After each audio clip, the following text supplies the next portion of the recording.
They announced it like it was settled law. Like gravity. Like something no one would ever question. The house will go to your sister, the lawyer said, hands folded neatly on the table. For taking care of your mother. I didn't respond right away. Not because I was shocked. Because I was trying to understand how a lie could be said so calmly. The house was worth $240,000. Paid off. No mortgage. The same house we grew up in, with the crooked step near the porch and the maple tree that dropped leaves into the gutters every fall. The house I had helped keep standing. The house my sister barely stepped into. For taking care of Mom, the lawyer repeated, glancing at me like he expected agreement. I looked at my sister. She was already nodding. Grateful. Earnest. Almost saintly. My hands were folded in my lap so tightly my fingers had gone numb. Because while she was being rewarded for taking care of Mom, I was the one who had paid every bill she ignored. Electric. Water. Property taxes. Insurance. Medical copays. Prescription refills. Home repairs. Groceries when Mom's card declined. I paid them all. Quietly. 4 years. But my sister lived 5 minutes away. She stopped by once or twice a week. Brought soup. Sat for an hour. Posted pictures online with captions like, "Caregiving isn't easy, but family comes first." She never posted the bills. The lawyer cleared his throat. "If you have any objections." "I don't," my sister said quickly, placing a hand over Mom's old purse like it was a relic. "It's what she wanted." I felt something cold settle in my chest. Mom hadn't said that. Not to me. Not once. What she had said, over and over, was, "I don't know what I'd do without you." But gratitude doesn't transfer ownership. At least, not legally. I said nothing in that office. That was my first mistake. I drove home in silence, hands gripping the steering wheel, every memory replaying itself differently now. The night the furnace died in January and my sister couldn't get away from work. The time the water heater burst and flooded the basement, and I paid the emergency plumber at midnight. The stack of envelopes I sorted every month while Mom slept in her chair, breathing shallow, apologizing for being a burden. "You shouldn't have to do this," she'd whisper. "I want to," I always said. And I meant it. But I hadn't done it for a house. I'd done it because she was my mother. The irony was almost funny. The sister who took care of Mom had never once asked about the bills. Never offered to split costs. Never noticed when my savings drained slowly, month by month. She assumed, correctly, that I'd handle it. That I always did. That I always would. Until the day I didn't. That night, I pulled out the old accordion folder from the back of my closet. The one I hadn't opened in years. Inside were receipts. Cancelled checks. Bank statements. Spreadsheets I'd stopped updating because it hurt to look at the total. I sat on the floor and started spreading them out. Electric bills going back 6 years. Medical invoices with my name on the payment line. Insurance premiums drafted from my account. I added the numbers carefully. Then I added them again. When I finished, my hands were shaking. I had paid just over $112,000. Out of pocket. For Mom's care. Not counting lost work hours. Not counting emotional cost. Just money. My sister had paid nothing. And now she was being handed a house worth more than double what I'd spent. For taking care of Mom. I didn't cry. I didn't call anyone. I sat there on the floor, surrounded by paper proof of a reality no one wanted to acknowledge. And that's when I realized something important. This wasn't favoritism. It was narrative. My sister had told a better story. And stories, when left unchallenged, become truth. Unless someone rewrites them. The first crack in the story appeared at my mother's funeral. Not during the service. After. In the fellowship hall, where grief loosened tongues and coffee was poured too hot into thin cups. People spoke in low voices, hands touching arms, the way they do when sadness gives permission to say things they usually keep polite. "You must be so relieved," a woman from church said to my sister, squeezing her hand. "All those years taking care of your mom.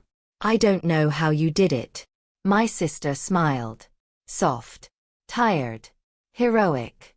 "It was hard," she said. "But family is family." I stood 3 feet away, holding a plate I wasn't eating from. No one looked at me. Another person chimed in. "You sacrificed so much." My sister nodded again. I felt something slide into place in my mind, slow and heavy. This wasn't new.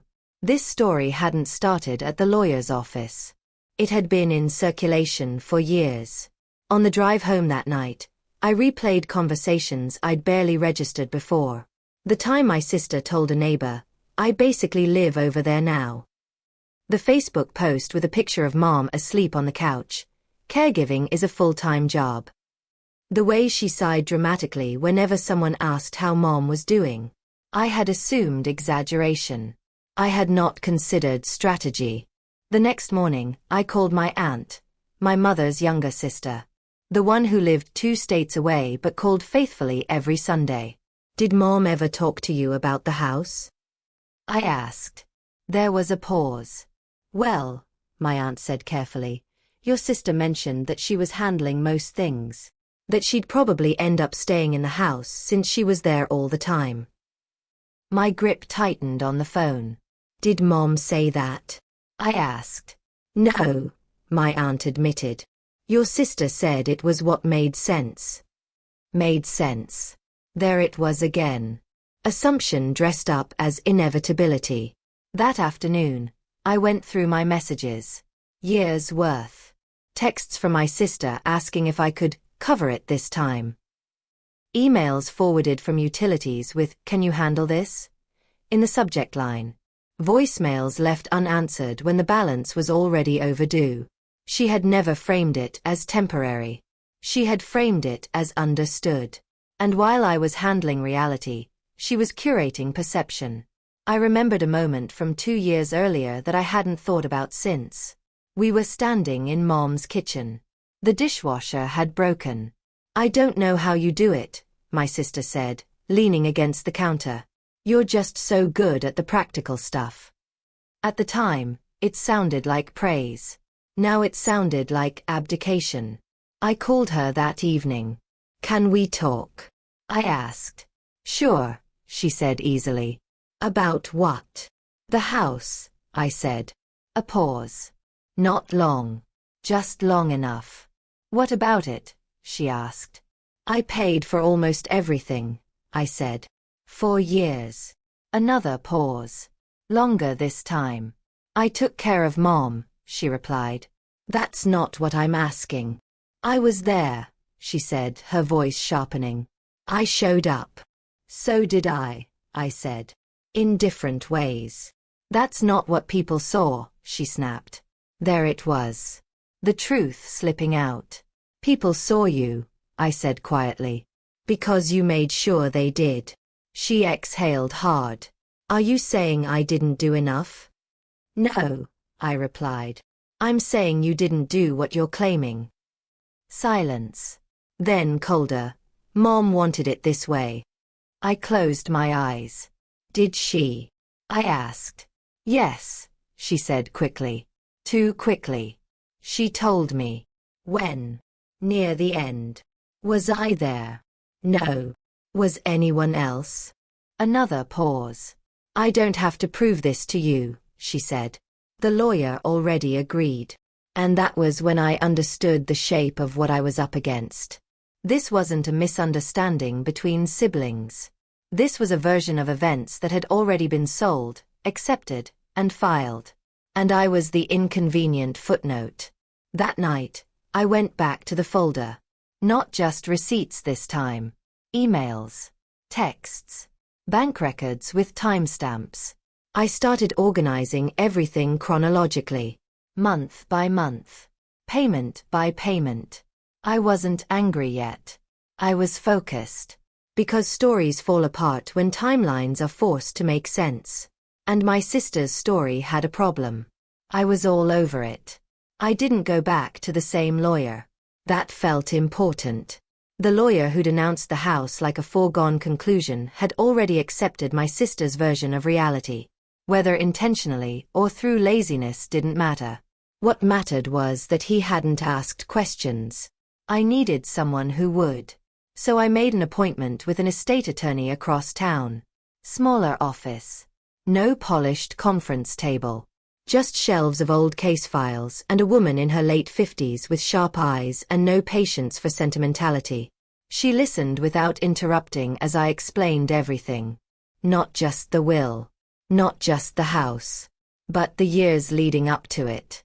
When I finished, I opened the accordion folder and slid it across the desk. Receipts first. Then bank statements. Then a printed spreadsheet I'd rebuilt the night before, showing every payment I'd made on my mother's behalf. Utilities, insurance, medical expenses, property taxes, emergency repairs. 6 years. $112,000. Out of pocket. The attorney adjusted her glasses and started reading. The room was quiet except for the soft sound of paper being turned. Finally, she looked up. "Did your sister reimburse you for any of this?" she asked. "No." "Was there any written agreement that you would pay these expenses as a gift?"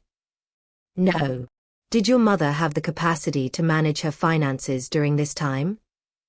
"Not really," I said. "That's why I stepped in." She nodded slowly. "And who was listed as primary caregiver in the estate documents?" "My sister." She leaned back. "There's a term for this," she said. "Unjust enrichment." The words felt heavy. Official. "She benefited from your financial support," the attorney continued, while presenting herself as the sole caregiver. "And now she's receiving a disproportionate asset as compensation for a role you largely subsidized." I swallowed. "So what does that mean?" "It means," she said carefully, "that the story your sister told is missing a very expensive chapter." She asked me one more question. "Did your mother ever put in writing that the house was meant to compensate your sister specifically?" "No," I said. "Never." That mattered. Because intentions spoken privately can be interpreted. But money leaves a paper trail. The attorney tapped the folder. "This," she said, "is hard to ignore." I felt something shift. Not anger. Validation. 4 years, I'd minimized what I did. Treated it like obligation. Like love shouldn't be counted. But love doesn't require silence. And responsibility doesn't mean invisibility. The attorney explained my options. I could challenge the distribution. I could file a claim against the estate for reimbursement. I could do nothing. "That last one," she added, "is what people expect from you." I smiled faintly. "Yes," I said. "It is." When I got home, my sister had already left a voicemail. Her tone was sweet. Concerned. "Hey," she said. "I heard you talked to another lawyer. I just want to make sure you're okay. I don't want this to turn into something ugly." Ugly. The word people use when accountability gets close. I didn't call her back. Instead, I drafted a letter. Not emotional. Not accusatory. Just factual. I listed the expenses I'd covered. Attached copies. Requested reimbursement from the estate before final distribution. I didn't threaten. I didn't explain motives. I let the numbers speak. I sent it certified mail. And then I waited. The response came faster than I expected. Not from my sister. From her lawyer. They denied everything. Claimed the payments were voluntary. Called them acts of generosity. Argued that caregiving was not financial. That the house reflected emotional labor, not dollars. I read the letter twice. Then I laughed. Because now I knew exactly what they were afraid of. They weren't afraid of me. They were afraid of scrutiny. And scrutiny was something I could provide in abundance. That night, I opened my laptop and began organizing the final piece. The one my sister never thought anyone would assemble. A timeline that showed, month by month, exactly when she was there for Mom. And exactly when I was paying to keep the lights on. The first person to call me wasn't my sister. It was my uncle. My mother's older brother. The quiet one. The one who never took sides because he hated conflict more than injustice. "I got a call from your sister," he said carefully. "She's upset." I almost laughed. "I imagine she is," I said. "She says you're trying to take the house from her." I looked down at the timeline spread across my dining table. 6 years of bills, dates, payment confirmations, and notes. "No," I said. "I'm trying to be reimbursed for the money I spent keeping Mom alive and the house standing." Silence. Then, "That's a lot of money." "Yes," I said. "It is." He cleared his throat. "She said you offered to help." "I offered to help Mom," I replied. "Not to fund a narrative." Another pause. Longer this time.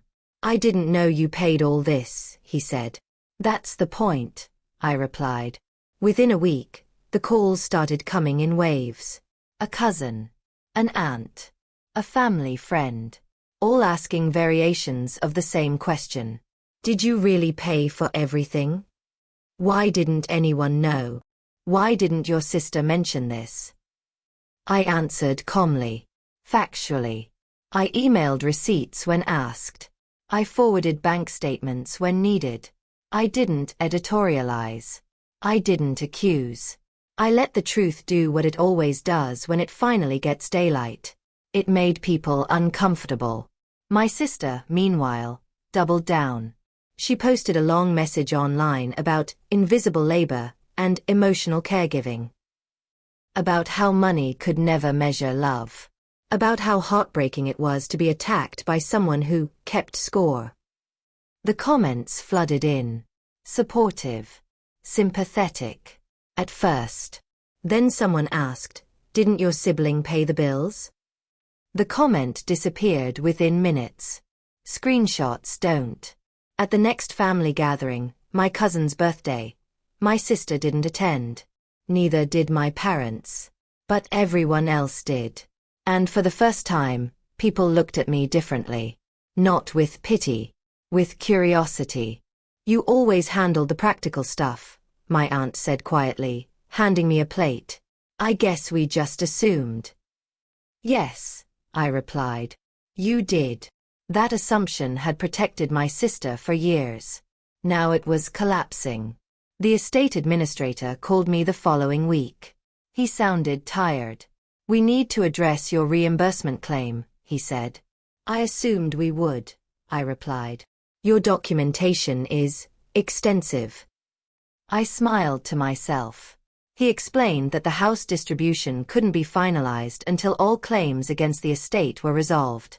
Which meant my sister couldn't move forward. Which meant the house she'd already emotionally moved into wasn't hers yet. She called me that night. Not sweet this time. Not careful. "You're humiliating me," she hissed into the phone. "No," I said. "I'm being honest. You could have talked to me first." "I did," I replied. "For years. With invoices." She scoffed. "You didn't have to pay all that." I closed my eyes. "That's the problem," I said quietly. "You thought I did." She went silent. Then bitterly. "So what do you want?" "I want what I spent returned," I said. "Before you're rewarded for what you didn't pay for." "That's impossible," she snapped. "There's not that much liquid money." "Then the house," I said. A sharp inhale. "You'd take Mom's house from me?" I laughed once. Short. Humorless. "You already took it," I said. "I'm just asking for my share of the truth." The line went dead. 2 days later, her lawyer called mine. They wanted mediation. I agreed. Not because I wanted peace, but because I wanted witnesses. Because stories told in private can still be rewritten. Stories told in rooms full of professionals tend to stick. As the date approached, something strange happened. People stopped calling me dramatic. They stopped suggesting compromise. They stopped saying things like, "Is it really worth it?"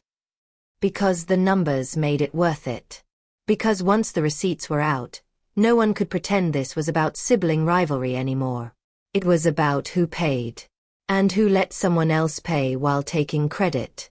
On the night before mediation, I sat alone at my table, staring at the final total. $112,417.63. I wasn't angry. I was steady. Because no matter what happened next, no matter how hard my sister fought to protect her version of events, she could no longer claim ignorance. The truth had been delivered. And tomorrow, it would be spoken out loud. The mediation room was smaller than I expected. No courtroom drama. No raised voices.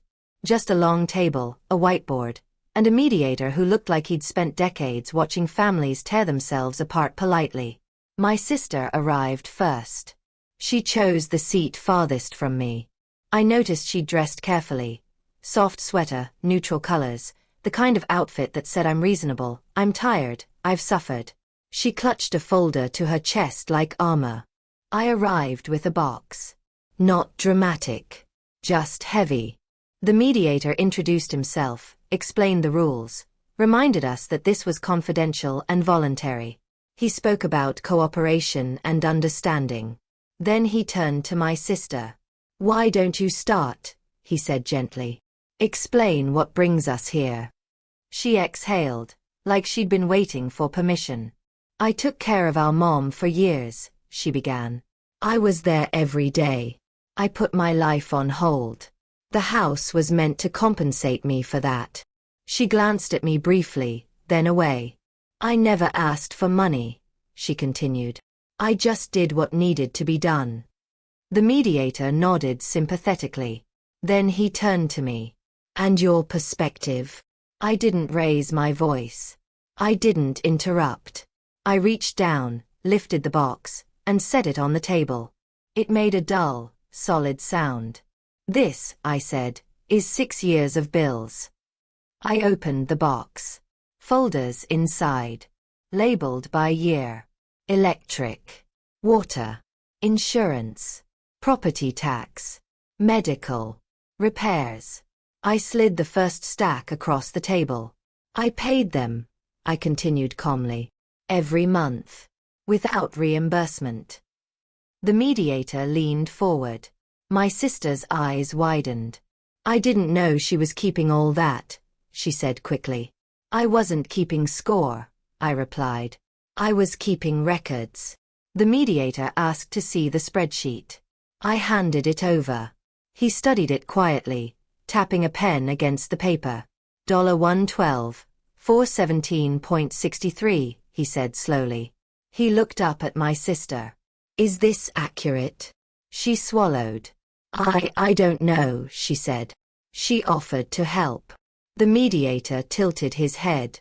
"Did you ever ask her to stop?" Silence.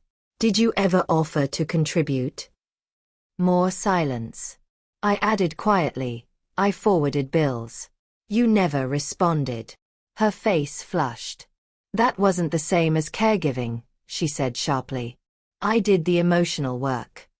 The mediator nodded. "Emotional labor is real," he said. "But so are financial obligations." He turned to the whiteboard and wrote 2 columns.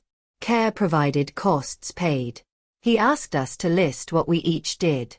My sister listed visits, meals, time spent sitting with mom. I listed payments, emergencies, repairs, insurance renewals, prescription refills. The imbalance became impossible to ignore. "Here's the issue," the mediator said finally.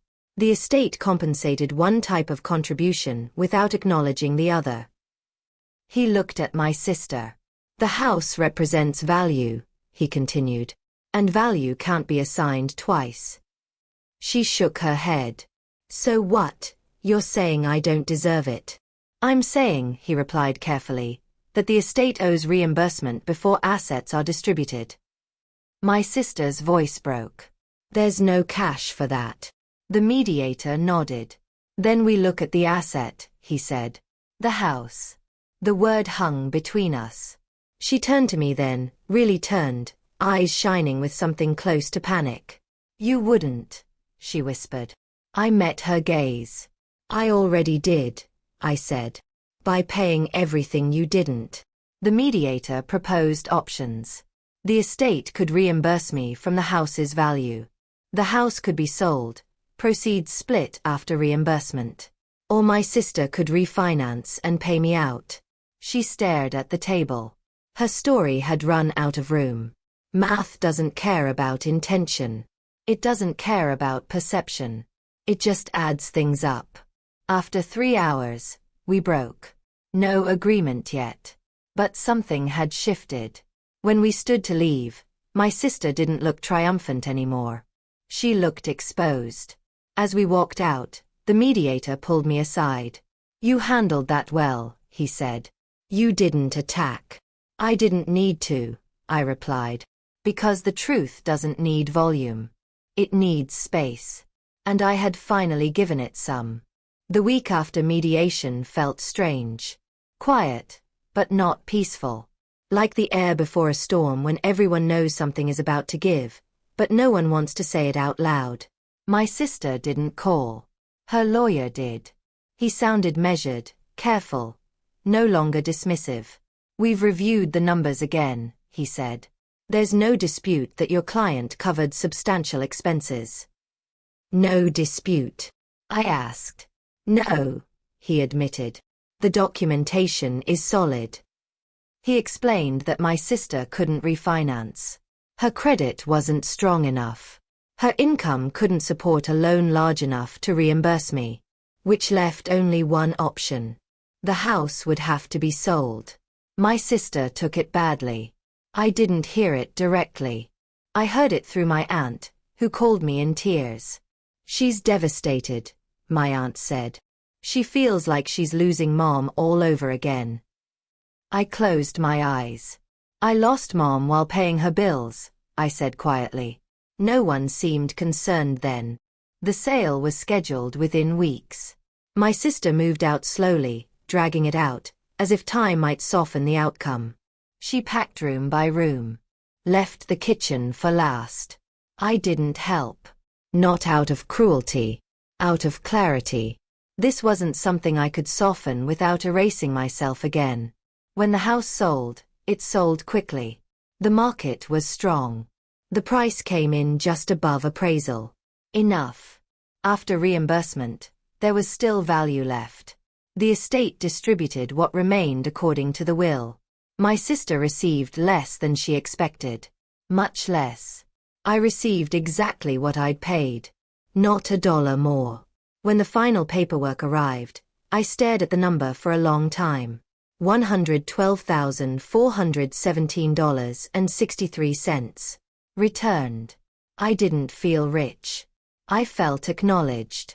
My sister didn't speak to me for months.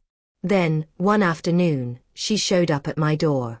She looked smaller somehow. Less certain.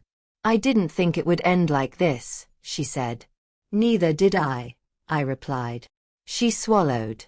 I thought what I did would count. It did, I said. Just not alone. She nodded slowly. I wish you'd said something sooner. I met her eyes. I did, I said gently. In invoices. She almost smiled. Almost. But we weren't there yet. Some things take longer to repair than houses. It took me a long time to understand why this hurt as much as it did. It wasn't the money. It wasn't even the house. It was the way being dependable had turned me invisible. For years, I had been the solution. The one who handled things. The one who stepped in when something broke, when a bill came due, when no one else wanted to deal with the unglamorous parts of caregiving. And because I handled it quietly, it disappeared. My sister didn't steal from me in the traditional sense. She narrated over me. She told a story that left my contributions out, and everyone accepted it because it was easier. Because it sounded better. Because it didn't require anyone to question their assumptions. I let that happen longer than I should have. I thought love meant not keeping score. I thought responsibility meant absorbing cost. I thought silence was kindness. I was wrong. What I learned, what I wish I'd learned sooner, is that fairness doesn't arrive on its own. It has to be documented. It has to be named. It has to be defended. My sister and I are civil now. Not close. But honest in ways we never were before. She doesn't talk about taking care of Mom like it was a solo act anymore. And I don't rush to clean up behind other people's omissions. That might be the real inheritance. Not money returned, but boundaries installed. I still have the accordion folder. I didn't throw it away. It sits in my filing cabinet, labeled simply, Truth. Not because I plan to use it again, but because I refuse to forget what it taught me. Being generous doesn't mean being erased. Helping doesn't mean surrendering credit. And love, real love, doesn't ask you to disappear so someone else can look better. My sister got the house for taking care of Mom. I got something more durable. My voice. And I don't loan that out anymore. Thanks for listening. Don't forget to subscribe for more stories like this.